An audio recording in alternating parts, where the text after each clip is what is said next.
All right, so thank you for tuning in and chomping at the bit. I'm Kyle Litters, of course. Appreciate you, checking out the show. So in this episode, I'm going to talk about the coaching carousel in the NFL because all of the jobs have basically been filled at this point. There's only one, but that's the Vikings job, which looks like it's going to go to Kevin O'Connell after the Super Bowl. So we're going to go through the 9 openings that were. Look at how each team filled the position. Look at where that, new coach is coming from.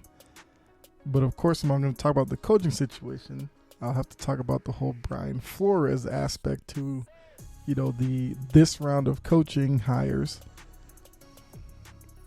Analyze that situation, talk about that for a little bit.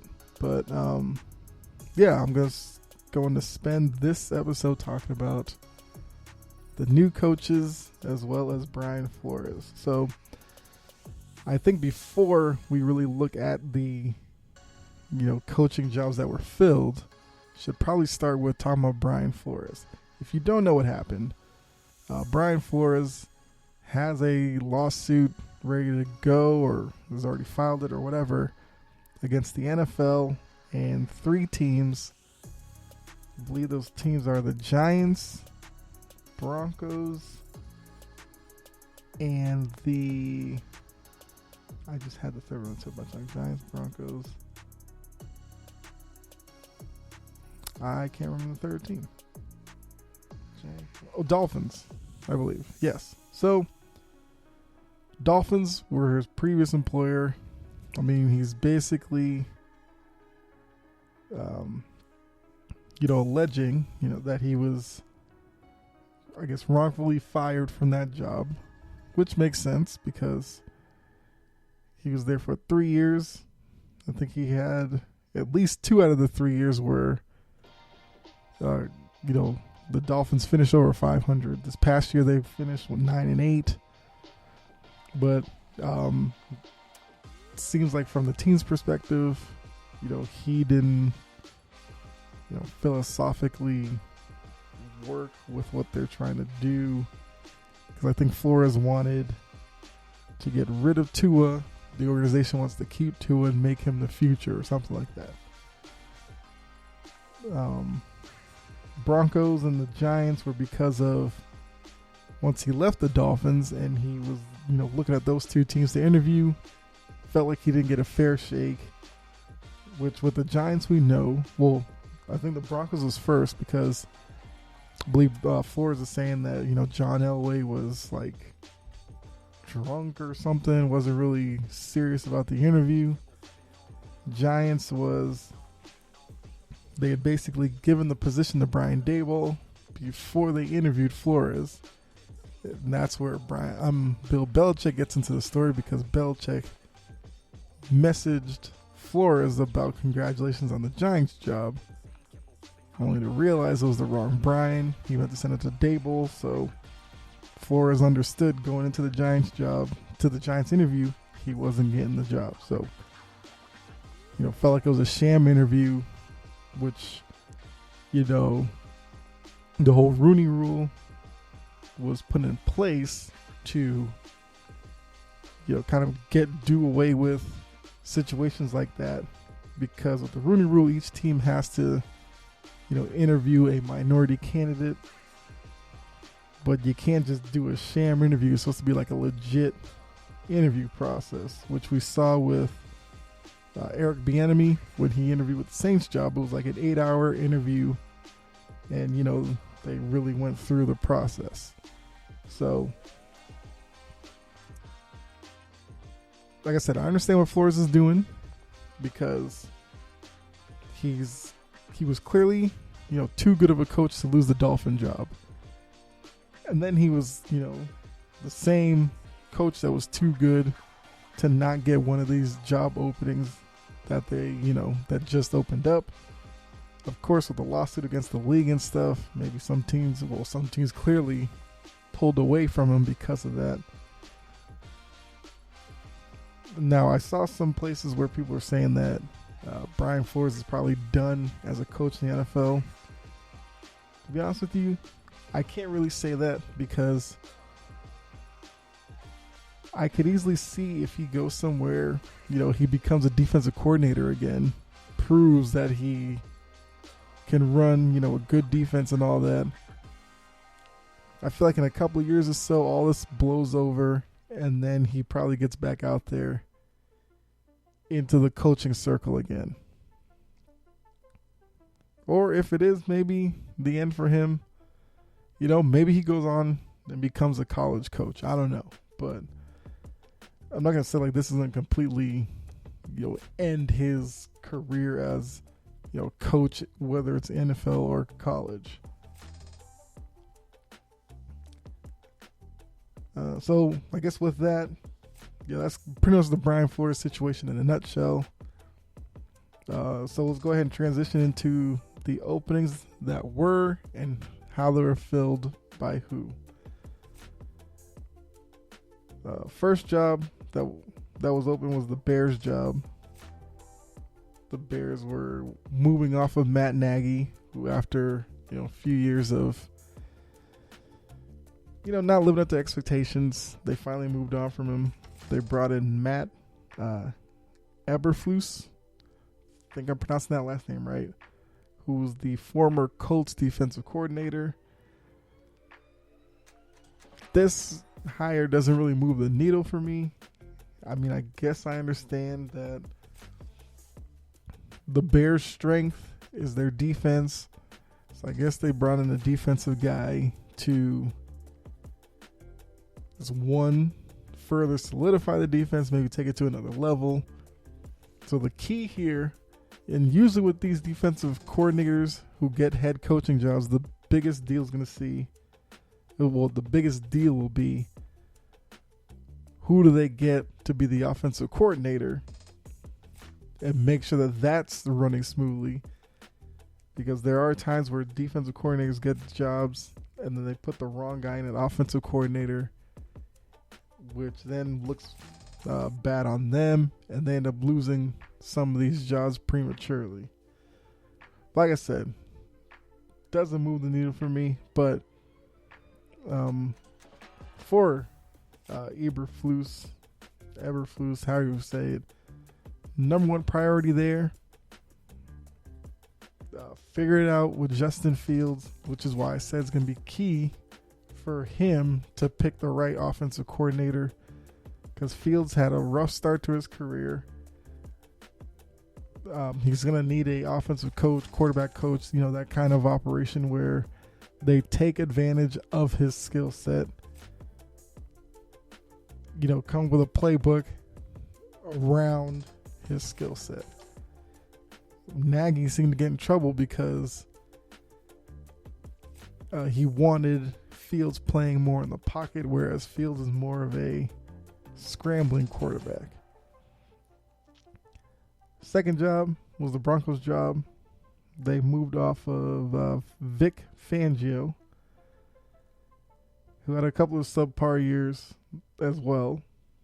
And they brought in Nathan Hackett, who's the former Packers offensive coordinator. So now with this one, we understand probably part of the reason the Broncos went with Hackett is they're hoping that if Aaron Rodgers decides to leave Green Bay, maybe Denver becomes a spot that he looks to go, and now he knows that his offensive coordinator is the coach there, so it wouldn't be too much of a transition for him. So I feel like that was the reason why the Broncos went with Hackett. Now, if Aaron Rodgers doesn't go there, the number one key for Hackett's going to be, I guess, what do you do offensively with Bridgewater? Is Bridgewater the guy there? We already know that Drew Lock isn't the guy there. So do you go back into the draft, get a young guy, give him the keys day one, draft a young guy, stick with Bridgewater or another veteran type for a year, then move to the young guy next year or the following year? Or do you, like I said, try to work a trade for Aaron Rodgers maybe Russell Wilson, something like that, and go from there.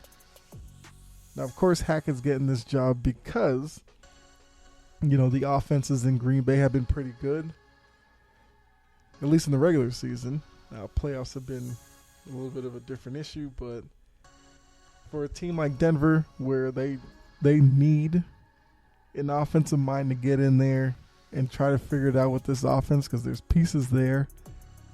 Jerry Jeudy, he was hurt a lot this year. Was it Cortland Sutton, Tim Patrick? You have Melvin Gordon in the backfield. So there's some pieces there to work with. And obviously Denver's hoping that Hackett's the guy to put it all together. Third job was the Giants' job, which I talked about the Flores thing, but they took Brian Daboll, who's the former Bills offense coordinator. Now, we've been hearing about Daboll for a few years getting a head coaching job. Now, Daboll's credentials are he's the guy who unlocked Josh Allen's potential, turned him into the guy who came out of Wyoming, where a lot of people were wondering if he could ever be an NFL starting quarterback, to what he is now, where he's legit top 5 quarterback in the league today, maybe even top 3. So Daboll's now going into a Giants situation where his number one priority, the quarterback situation with Daniel Jones, it's to figure out what previous regimes have done with him that hasn't worked and somehow get it to work with him. Because I do think Daniel Jones has some talent, but they also decide whether he's the guy or not. Maybe they move on from him and, you go with a fresh coach in Daboll, give him a fresh young quarterback, and let them work it out. Because, like I said, he did that with Josh Allen. Why couldn't he do it again with another quarterback in this year's draft? So the Daboll move I do like. Oh, I didn't say about Hackett. Hackett, I gotta say, doesn't move the needle for me either. Because, like I said, the Packers were good regular season. With playoffs, the offense seemed to really fizzle out. But Daboll, like I said, like that move. The Bills' offense was, it was a little one-dimensional, of course, because Josh Allen was, Mr. Do-It-All there. So hopefully, he doesn't try to do that with Daniel Jones, but he doesn't have to because you have Saquon Barkley. But like I said, like the Daboll move. So I think that should work for the Giants. Fourth opening was the Raiders' job, which they got rid of. Well, John Gruden, had his off-the-field situation. He was removed there. McDaniel's former Patriots offensive coordinator. So Josh McDaniels gets another shot at a coaching job. We know that he had the one in Denver, which was kind of a bumpy ride. He was the guy who traded for Tim Tebow in the first round. Did win a playoff game with Tim Tebow, but that move right there, plus the whole Brandon Marshall situation with him, led to him not succeeding there. That a couple of years ago, he had that situation where he took the Colts job supposedly, but then backed out last minute. Now he's with the Raiders. We saw what he did with Mac Jones this past year. The key with the Raiders will be if Derek Carr is the quarterback there next year. I guess it'd be maybe consistency, because the Raiders sometimes would put up big numbers in terms of yardage and points, but then they'd have other games where they'd really struggle. So I think Josh McDaniels is going to have to get some consistency with the offense, with Carr, Jacobs as well, because Jacobs had a down year last year. McDaniels, we saw, his offense in New England, they did rely on the run game as well. So maybe he could get more production out of Jacobs, which then in part takes pressure off of Carr and maybe gets them to be more of a balanced offensive attack. which I think would be good for all parties in the with the Raiders. So I think that's just going to be McDaniel's job there. Bring some balance to the offense. And I like that move for the Raiders. I think McDaniels can work with Carr because Carr has the type of skill set that would work with the offense that McDaniels has run. This past year with Mac Jones and the years with Brady.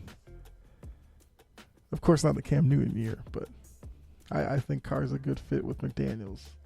So the next job, like I said, is the Vikings job, which hasn't officially been filled yet, but all reports are it's going to go to Kevin O'Connell after the Super Bowl. He's the Rams offensive coordinator currently.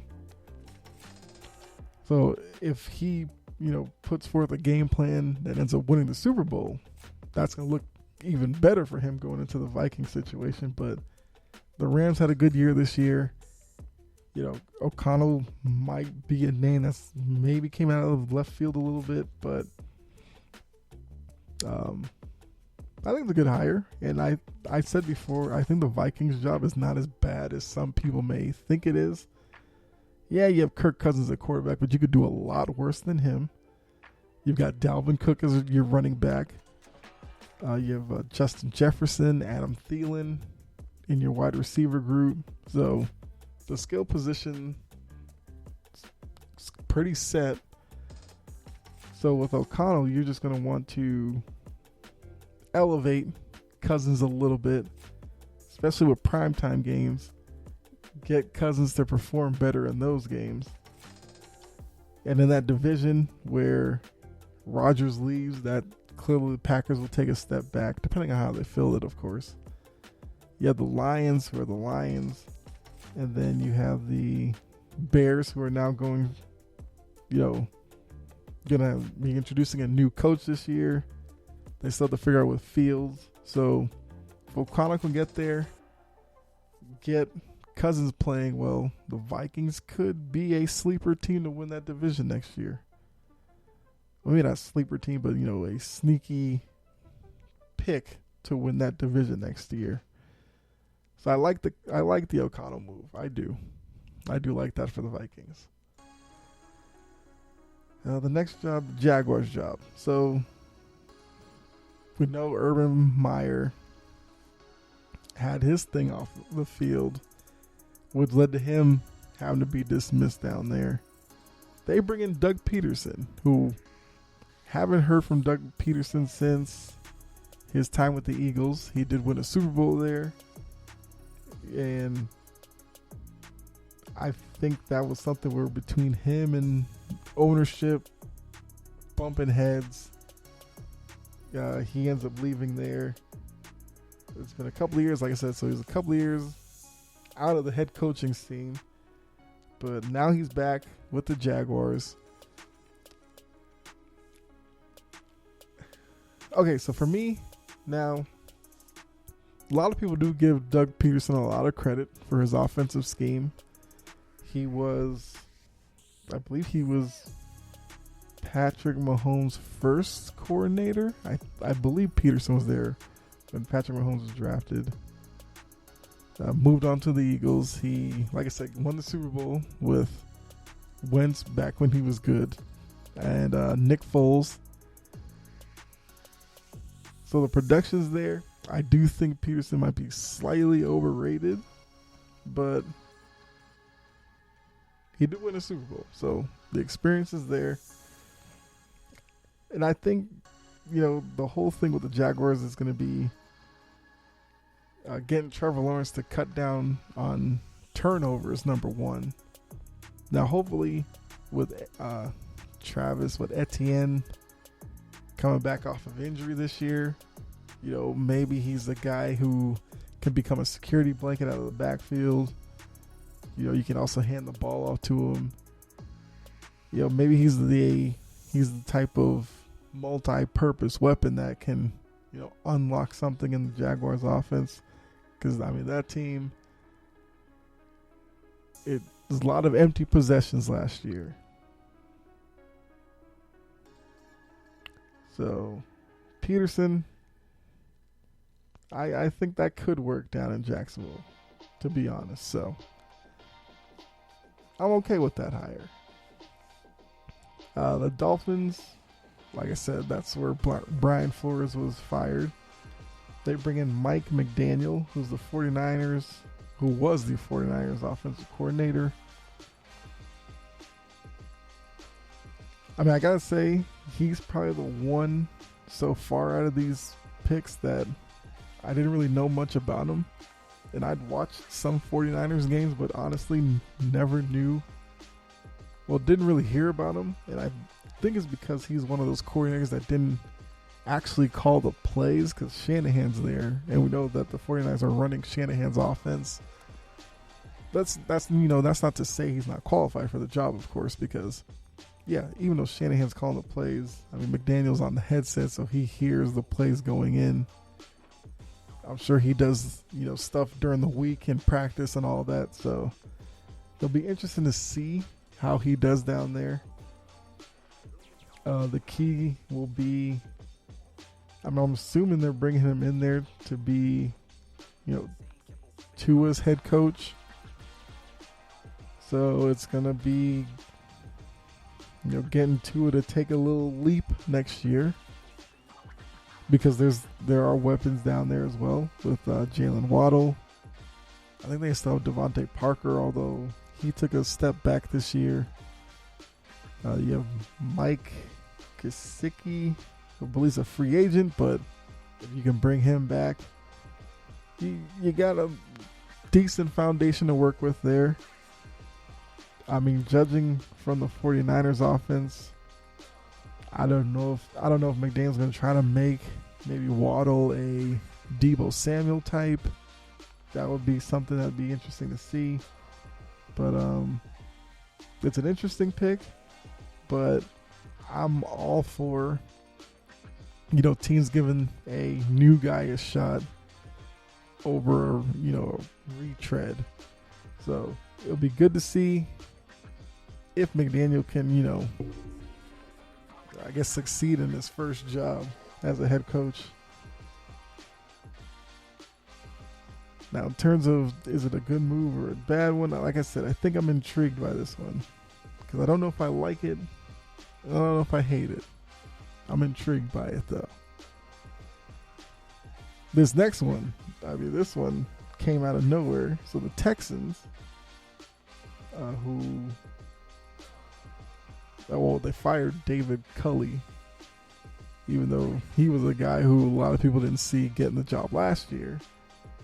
They replaced him with Lovie Smith, who I believe was the Texans' associate or assistant head coach or something like that last year, which I didn't know he was. I thought Lovie Smith was coaching in college somewhere for some reason.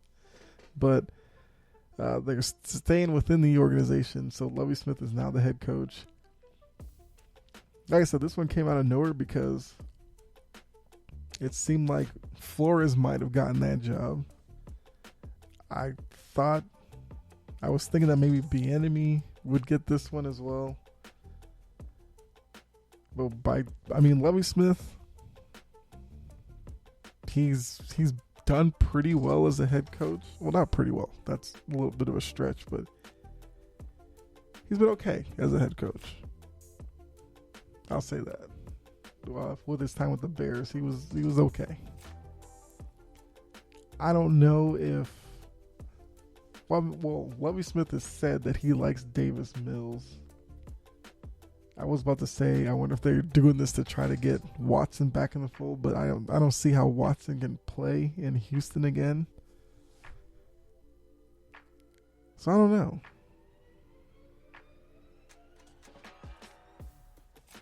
I guess I'm intrigued by this one as well, because it just came out of left field. Because it seemed like they were going... I feel like they interviewed two people down there, but it seemed like one of them was going to get the job. And then out of the blue, Lovie Smith's name was brought up. And the next thing I knew, he was getting the job. That's it. I don't know what to think about that one. Number one job there is going to be, I guess, just get all around talent, because we know that the Texans are going through a rebuild right now. So just keep acquiring talent. Whether Davis Mills is the guy or not, I don't really know that right now.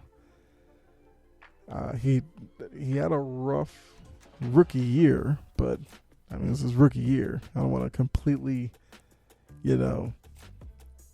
condemn him for struggling his rookie year. So do we get a second year jump from him? And if so, what does that look like? What is his receiving group going to look like?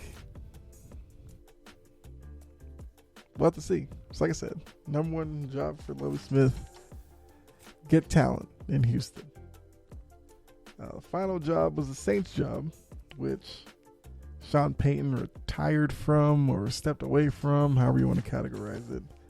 They went ahead with Dennis Allen, who was the interim coach when Sean Payton left, and the defensive coordinator. So he just, will continue being the coach, just no longer the interim guy. And this one I don't have a problem with, because like I said, he was the interim coach and they just gave him the title. That makes some sense. Key there's going to be, I guess, the quarterback situation. I believe Winston is a free agent. Do you bring him back? I don't know. They signed, what's his name? I'm blanking on his name. The Swiss Army knife dude. That'll come back to me. What do they do with him? Do they try to, get him through the offseason and OTAs, that kind of stuff, gearing up to be a every down quarterback? Do they just bring in a guy and have him, bounce around the offensive formation like he did last year? Sometimes a quarterback, sometimes a tight end, backfield, a wide receiver, whatever. So I guess figure out the quarterback situation. It's got to be the number one job there. With no Brady, with the Bucks, we'll see what they look like. Falcons struggled last year. Carolina struggled last year. It's a division that could be wide open in the NFC South. So if the Saints can get the right guy at quarterback, figure out, was it Mike Thomas, what happens there. The Saints are a team that could be in play in that division for sure. So those are the 9 openings. Of course, the Flores thing has brought out the whole minority hiring thing. So out of the 9 jobs, we had Lovie Smith and Mike McDaniel, who's biracial. So that's 2. Yeah, so 2 out of the 9 went to minority candidates. Which, looking around the league, you have Tomlin, Ron Rivera. Is that it? I think that's it. So, I guess quickly, like, I get you want to, be more diverse with your head coaches. I get that. I'm not really sure how the league goes about doing that, because you can't force organizations to hire whoever. So I don't know. I just think it's something they're gonna clearly gonna have to work at. I don't know what the league can do. I honestly don't have a suggestion. Now, the Rooney Rule, I understand it. I guess it's a good first option, but clearly they have to do a little more after the Flores situation and all that. But I don't know, because there are a lot of minority guys as coordinators in the league. So I guess the thing is going to be just getting them in front of these teams for a legit opportunity to, interview for them. Then eventually, I guess I'm about to assume eventually some of them will start getting these jobs. I don't know. It's a tricky situation. It's definitely something that needs to be dealt with, of course, but I honestly couldn't tell you how I would have handled it if I was commissioner or whatever. Like I said, 2 out of the 9, that's something. And the only candidate that I guess shocked didn't get one was Bieniemy. But it's the second time going through the hiring process, so I don't know, something in the interview. I don't know, but that's a guy who I think throughout all this seemed like he would have gotten a job. I know a lot of people point to Todd Bowles and Leslie Frazier. I mean, I don't know. I have a feeling that those 3 will probably get interviews next season because obviously jobs are going to open up again. Some of these may open up next year. Who knows? I guess the biggest thing to come out of this is, now the public eye is watching.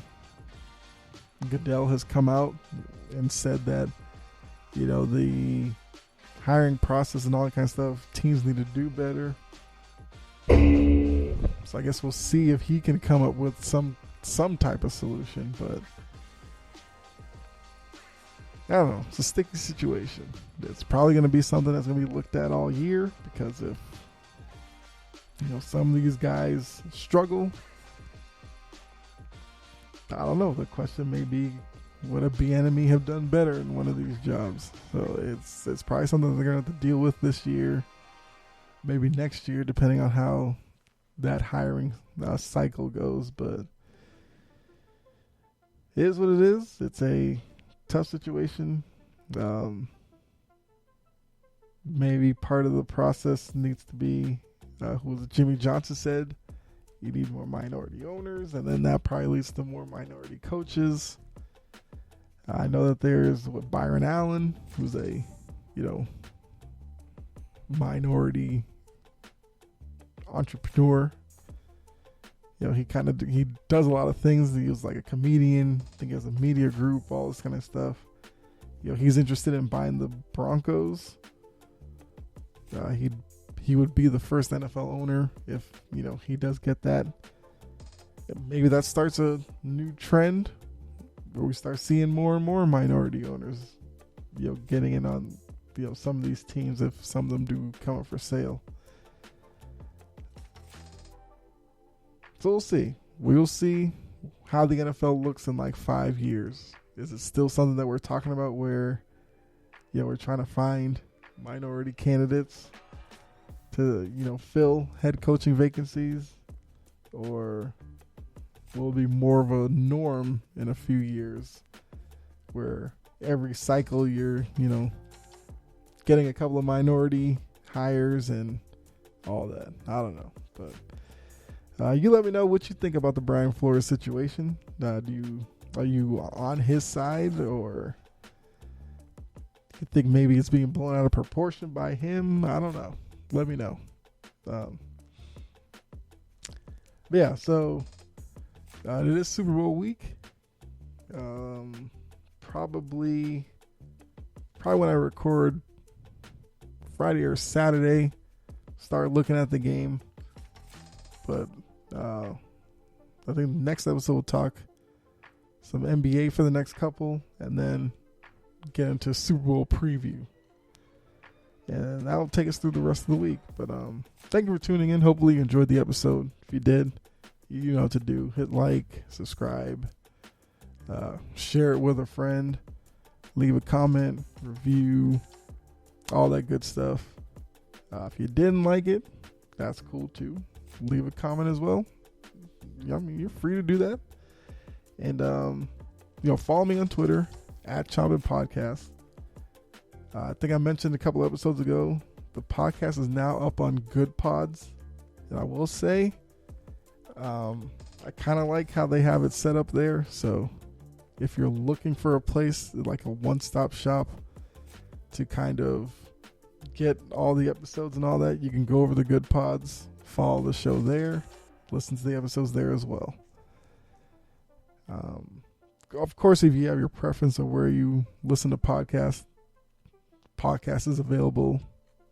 I believe at this point it's available everywhere. So definitely make sure that you check it out and subscribe. If you're on YouTube, notification bell, you know all that. So thanks again for tuning in. Be safe out there. God bless. I'll catch you next episode. All right, I'm out.